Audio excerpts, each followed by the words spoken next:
Maraming salamat po sa panonood sa pang-update ko. Sana po patuloy pa rin po pag-support sa akin. Bye po.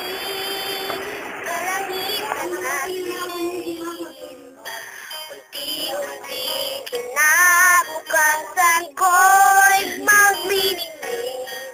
Hawak ngayon, tibay ng damdamin.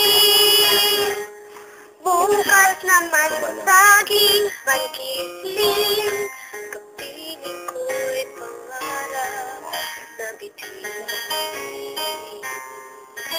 Ilang sulok sa lupa, may kupling malulumbay. Mga sanay sa isang kahig, isang tukang pamumuhay.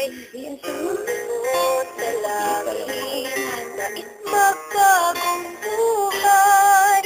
Sa ating mga malam, nakasalan.